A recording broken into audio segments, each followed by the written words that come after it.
guys, I want to show you something amazing. I'm running an audio signal through an oscilloscope. We can see exactly the same waves that we're hearing at the same time.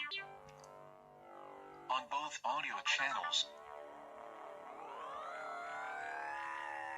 And use them to draw with sound.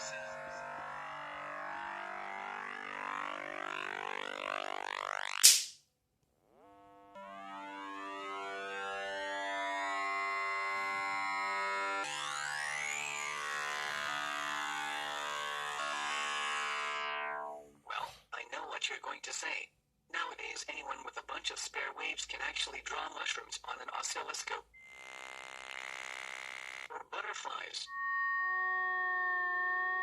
Or the Death Star.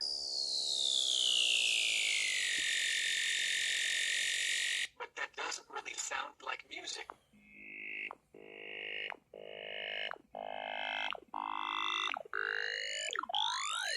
Or does it?